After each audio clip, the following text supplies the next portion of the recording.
Hey, good evening, everybody. It is a nice, sorry, my little band-aid was coming off because I burnt myself today doing crafts with my hot glue gun. But God is good, okay, because I made it through. But anyway, I hope everybody had a great day today. If you don't know me, my name is Akeisha Harris of AkeishaHarris.com and Mrs. Mama United, where we teach women how to manage being a wife and mother. How to balance life, right? Good job, babe. This is my husband, Razon Harris Sr. Don't wave now, too late. And welcome to the Keisha Harris Show and Sometimes Ray. That's what it's called. Because sometimes he comes on this thing, sometimes he does not. But today, we're going to talk about the seventh thing that we learned in 10 years of marriage. And that being communication is not, what is it? It's more than one way to communicate. Yay! And some of you might be saying, yay, duh, Keisha. But not everybody knows that. Not everybody knows how to communicate. And communication is more than just talking. It's body language. It's acts of service, things like that. So what do you want to say about it, sir? What do I want to say about it? Yes, love. No, you say something about it. I just did, babe.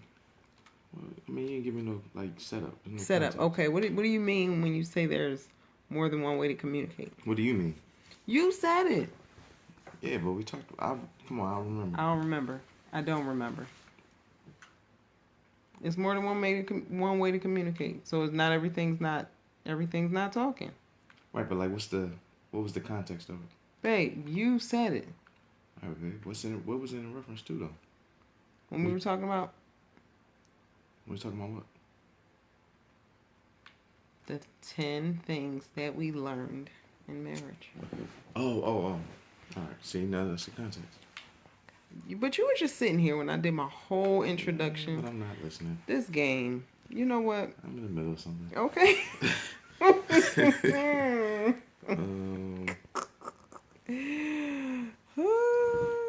More than one way to communicate. Just, I was just saying that a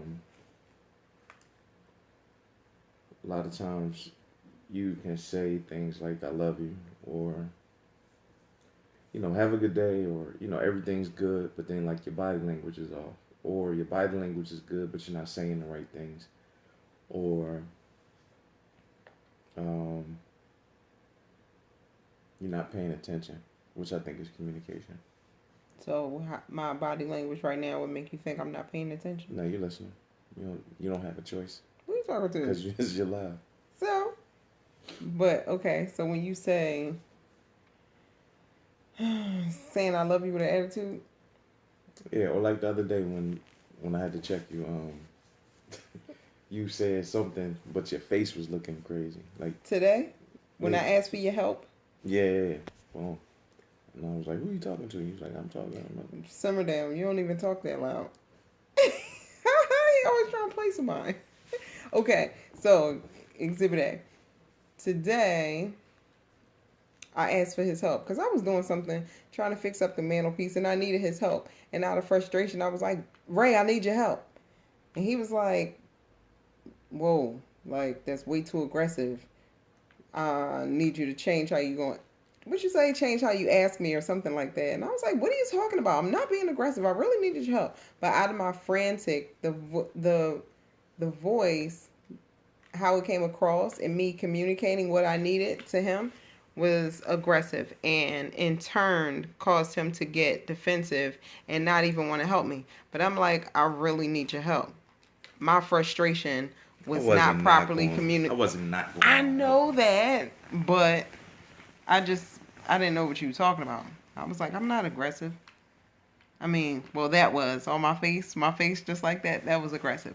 But like we talked about last week, where conflict doesn't have to end in contention, we smoothed it over because I was like, what are you, talking about? I asked questions. I didn't resort to an old way of thinking and an old way of acting or responding. I asked the question and then immediately corrected it, and he helped me. Bless your heart. Right. But what else about communication, my brother? Speaking up in real time. Speaking in real time. That's important. Because a lot of times people have bigger arguments because they don't say the little stuff. Like, just like I could have let that go and I could have just helped you. Mm-hmm. But maybe somewhere later it would have played out in something that was totally unrelated. Like when I walked in front of the TV in the middle of your game. And I almost snapped. But, no, I ain't snapped. But I'm just saying, like, you know, that I could have used that as an opportunity to be like, yo, you always doing, you know what I'm saying? Right, and I that's was where mad those at 2 always, o'clock. that's where those always, nevers, shoulda, coulda, woulda, you don't, you can't. That's what we talked about the other day too, not holding on to those things. But again, communication is key. And if you're somebody who doesn't practice handling things in real time, today is the day to start. Maybe you might be too high-headed and whatever you're going to say out of your mouth is not going to be kind. It's not going to be uplifting. Try writing it down.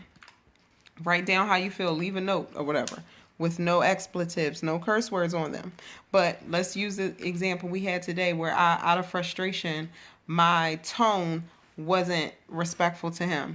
And it wasn't, it didn't cause him to respond the way that I wanted him to. So if he didn't handle it in real time, if he didn't communicate what was off and what offended him, I would have never known. But if you're somebody, like we're saying, handle it in real time, if you can't speak, leave a note. Send a text message.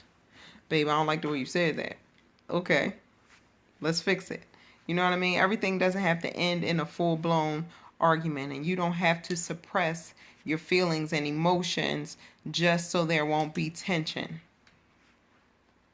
It's unnecessary because what is more than one way to communicate? High five, husband. Thank you for chiming in on the Keisha show. Sometimes Ray. That's what it's called. Because you sometimes be on here and you sometimes you do not. Cut me my check. No, you're not on payroll and you're not an independent contractor either. You got millions of views. What you say? You got millions of views and I can't get $1. I'll give you $1. I got like 3 quarters. But anyway, you guys have a great evening. I hope these little nuggets helped you because this is real life. It's real life. The 10 things, we're going to continue on. This is 7. We have 3 more to teach you about the 10 things we learned after 10 years of marriage. Don't forget, like this broadcast, share, and go to MrsMamaUnited.com and subscribe because I do have part 1, 2, and 3 of these 10 things written out, spelled out, so you can put it in your pocket and refer to it later. Okay? Talk to you guys tomorrow. Bye.